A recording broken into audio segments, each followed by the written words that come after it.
बाबू सिंह आत्महत्या के बाद भी पुलिस का रवैया जस का तस। पीड़ित किसान ने पुलिस कमिश्नर से लगाई न्याय की गुहार। फर्जी तरीके से जमीन हड़पने का लगाया आरोप, सपा के नेता पर लगाया जमीन कब्जाने का आरोप। किसान बाबू सिंह आत्महत्या मामले के बाद अब कानपुर पुलिस एक और घटना का इंतजार कर रही है। जिस तरह से किसान बाबू सिंह के साथ धोखा करके जमीन को हड़पने का प्रयास किया था, ठीक उसी तरह किसान जगदीश की जमीन हड़पने का प्रयास किया जा रहा है।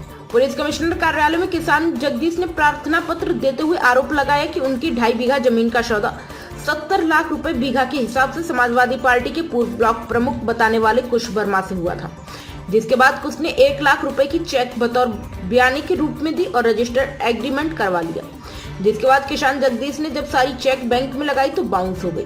जिसके बाद उन्होंने इसकी शिकायत कुश से की तो उसने जान से मारने की धमकी देते हुए कहा कि अब लिखा पढ़ी हो गई है, हम तो जमीन पर कब्जा करेंगे। जिसको लेकर कुश ने अलग अलग लोगों से मेरे खिलाफ फर्जी मुकदमे दर्ज करवा दिए। आरोप लगाते हुए पीड़ित जगदीश ने कहा कि वो 3 बार आला अधिकारियों से मामले की शिकायत कर चुका है, लेकिन किसी भी तरह की कोई भी कार्यवाही नहीं हुई है। किसान जगदीश ने कहा कि अगर उसको न्याय नहीं मिला तो वो बाबू सिंह यादव की तरह आत्महत्या करके अपनी जीवन लीला समाप्त कर लेगा। क्या नाम है आपका? हमारा जगदीश सिंह नाम है। जगदीश, आज आप कहाँ पर आए हैं और क्या समस्या है? आज हम कमिश्नर ऑफिस में आए हैं।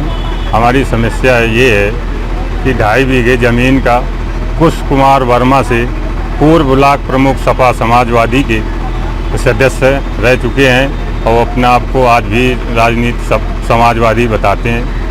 उन्होंने 2.5 बीघे ज़मीन 70 लाख पर बीघे के हिसाब से हमारी 1.25 करोड़ की लगभग ज़मीन की हमारी उनकी सौदा तय हुई, लेकिन उन्होंने क्या किया कि मात्र 24,50,000 रुपये में उन्होंने ज़मीन मेरी लिखा ली। इसके बावजूद उन्होंने 30 लाख की हमको चेकें दी। चेक 10 लाख की जो मेंशन थी वो भी सारी चेक बाउंस, इसके अलावा जो 20 लाख की चेक हैं वो भी सारी बाउंस। उसके बावजूद कुछ रजिस्ट्रियाँ हुई उन्हीं के द्वारा, उनका भी पैसा कुछ बाकी, मतलब कुछ मिला कुछ नहीं मिला। इसके बाद उन्होंने हमसे बार बार दबाव बनाते रहे कि ज़मीन हमको दे दो नहीं तो फिर पछताओगे। बहुत बार दबाव बनाया और इसके बाद किस हिसाब से दबाव बनाते हैं? दबाव ये बनाते हैं कि ज़मीन हमको लिख दो नहीं तो फिर हम ये करेंगे वो करेंगे। इसके अलावा हमारे ऊपर 4 मुकदमे भी लगा दिए। हमारे पत्नी के नाम, हमारे चाचा शिवशंकर, दयाशंकर और पुलिस क्या कह रही है? पुलिस क्या कह रही है? पुलिस के यहाँ जब जाते हैं तो कार्रवाई के लिए कहते हैं करेंगे, लेकिन कोई कार्रवाई नहीं की जा रही है।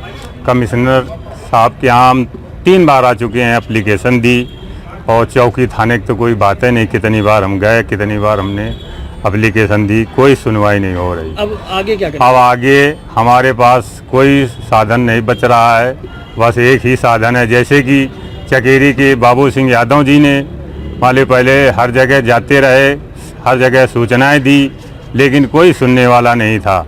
अब हम लोगों के पास कोई रास्ता नहीं, केवल रास्ता यही है कि आत्मदाह करने के अलावा कोई रास्ता नहीं है। अगर ये कार्रवाई मेरी सही से देखी या सुनी जाए तो ठीक है, नहीं इसके अलावा मेरे पास कोई साधन नहीं। प्राइम संदेश न्यूज से शकील अहमद की विशेष रिपोर्ट।